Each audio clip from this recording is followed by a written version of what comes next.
She stood outside the house holding a gift bag she bought with her part-time paycheck. Hair curled, dress pressed, smile trembling. 5 hours on a flight, 2 trains, a walk uphill in heels. And they didn't even let her inside.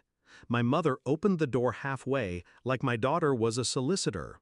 Then she said it, flat, rehearsed, cruel. "We've decided you're not family anymore."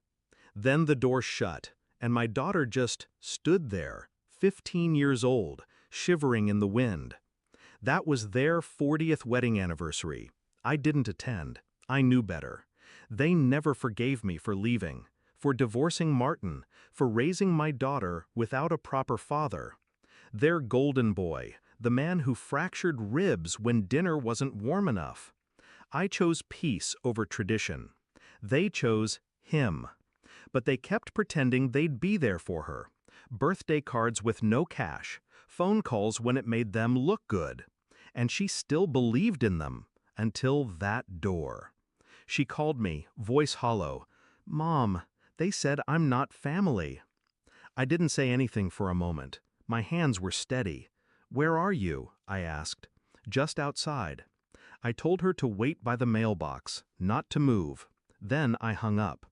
Not in anger, in strategy.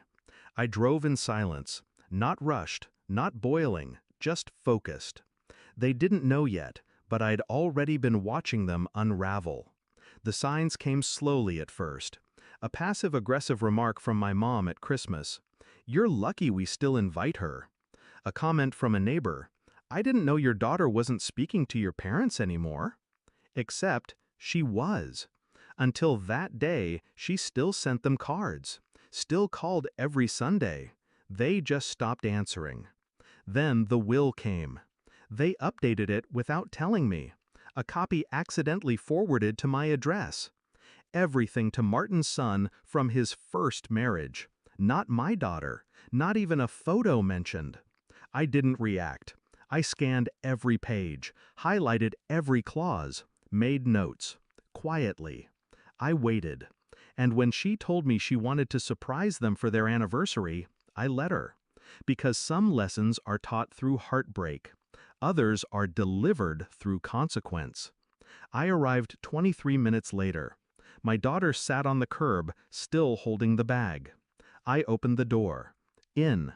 She climbed in, silent, wiped her cheeks. "Did you bring what I gave you last week?" I asked. She nodded and handed me the envelope.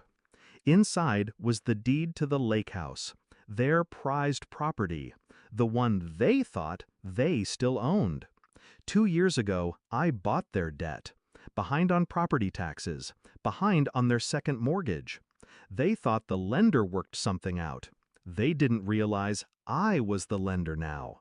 Bought the liens, took ownership, waited. Let them live in the fantasy. Until tonight. We drove the extra 6 miles to the lake. Their lights were on. Party music still playing. My daughter waited in the car. I walked up calmly. Knocked once, then twice. My father opened it this time. He looked surprised to see me. "Didn't expect you," he muttered. "No," I said, "but I expected you." I handed him the letter. Foreclosure notice, eviction order, transfer of title, all legal, all signed, all final. They didn't read it at first. Then they did, and the screaming began. My mom yelled something about betrayal. My dad shouted about, "How dare I?" But I didn't flinch. "You disowned your granddaughter," I said. My voice never rose. "Now I'm just returning the favor." They tried to grab the phone. "Who did this? I'll call a lawyer." "You can't." "Already did," I said. "Twice. The paperwork was filed months ago."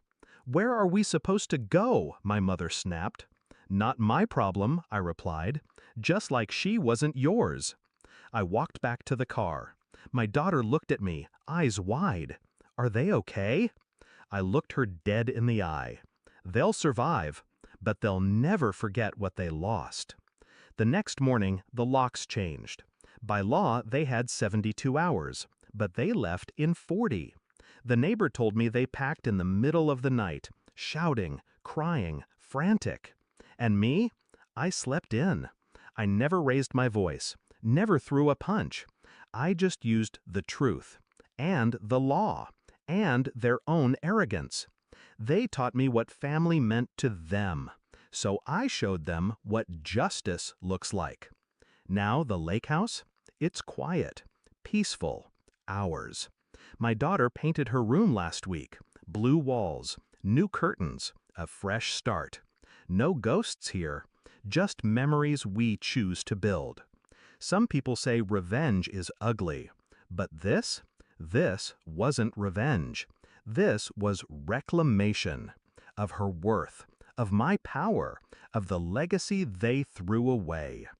And if they ever wonder why, they can remember the door they closed and the home they lost because of it.